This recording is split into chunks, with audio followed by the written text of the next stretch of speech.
Very good evening, good morning, good afternoon, depending on where you are. Greetings to you. So before you, Solomon Ssekamanya, and when you talk about polygamy,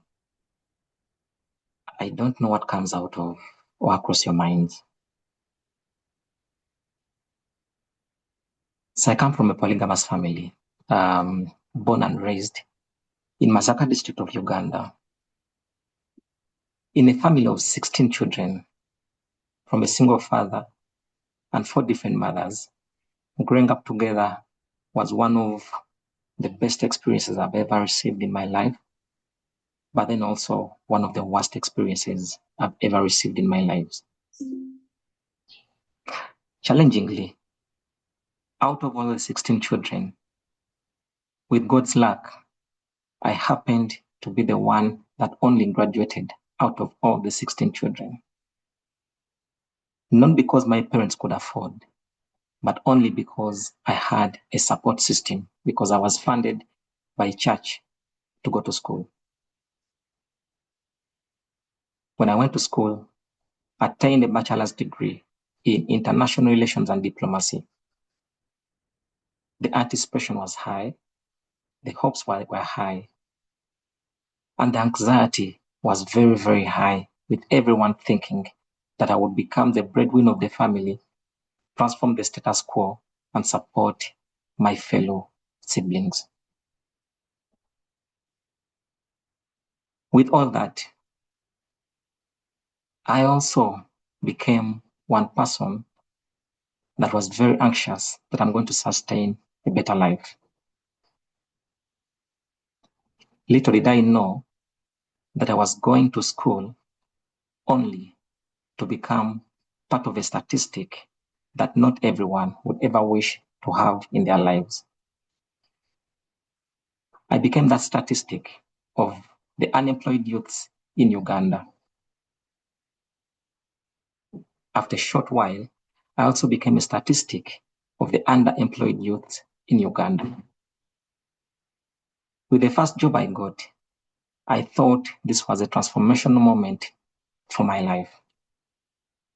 With the skills I had, the qualifications I had, little did I realize that they were not enough to make me sustain the life I wanted. Interestingly, I was earning 200,000 Ugandan shillings, and that's approximately 55 US dollars, and that was monthly. To break it down, I used to earn 1.8 US dollars every other single day. So such a thing would not support and sustain a life of an ambitious youth that would wish to change the status quo of the family that they come from. In 2021, post-COVID, the transformation came in my life. That's when I joined Social Innovation Academy in MPG. It was a transformation because I didn't see this coming in my life, but then it became a blessing that I would ever and forever be grateful of. I met Susan Nasolo, who is currently my co-founder at Evergrow Organics, a young girl who had a dream of becoming a doctor, but she dropped out of education, stopping at only senior 4 because the family that she came from couldn't support her attain education. So the relationship was there. The person who graduated was far much equivalent to a person who didn't graduate or go to higher educational institutions. And then we had to change the status quo through coming up with an initiative. We used her own personal story because she comes from a farming community in Mityana district of Uganda. The production reduction every day continued to surface in their families, and the yields were not sufficient enough to support her continue with education because agriculture seemed to be the breadwinning economic activity for their family. With understanding all those pains, we also try to understand exactly, is it the major challenge that all other smallholder farmers are facing?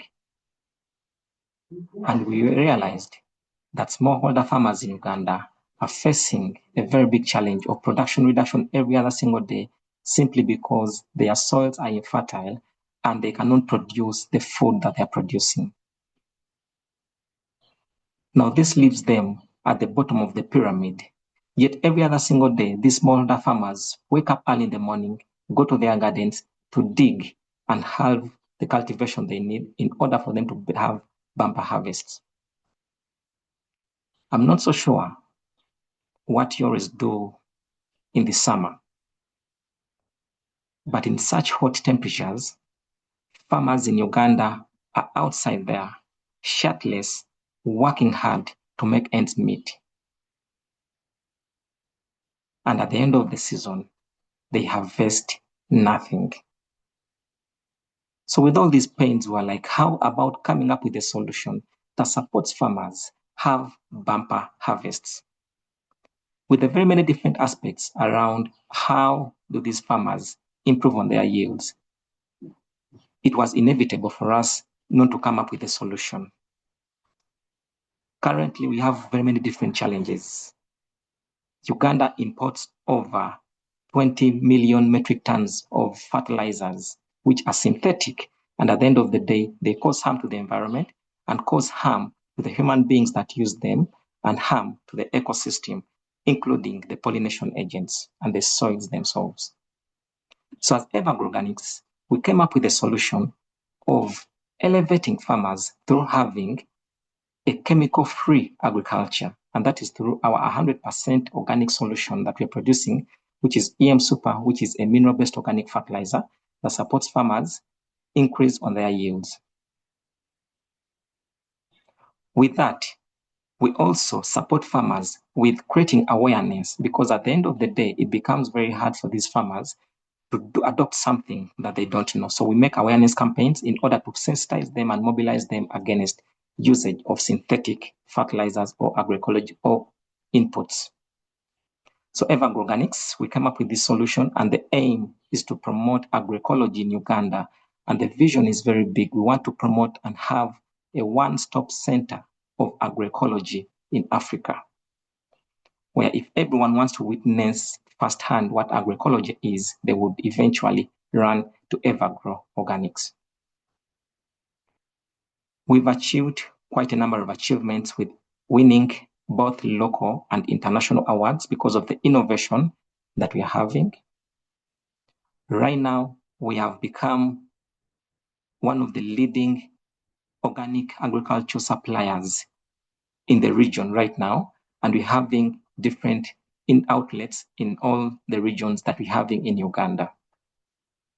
So the major challenge right now is coming through the distribution agents and the distribution points that don't support us to generate the much desired revenues that we would be generating.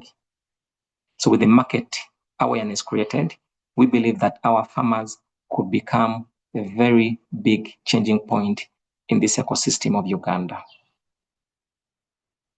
So with all those, right now, we're trying to make it so simple for the farmers to prevent them from buying expensive agricultural inputs, yet we can use organic waste to come up with an organic fertilizer. So to us, we also say waste is never waste until it is wasted. So that's why we use waste to come up with our organic fertilizer. So the organic fertilizer is full of microorganisms that support soil health. And with this, farmers always have better and bumper harvests while harvesting. So with the different qualifications, with the different skills, with the different experiences that I've gained under Evergrow Organics, I've gradually emerged to support fellow entrepreneurs. This is because I understand the pain of someone coming in the system and they don't get anything out of it. So I try so much hard to support them have something out of the system.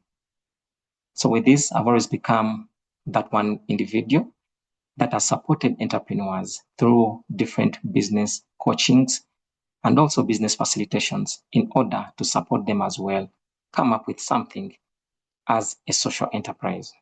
So that is a passion I developed later on after identifying that there is another passion I can always go for. But fast forward, I stand firm that Social Innovation Academy has transformed my life.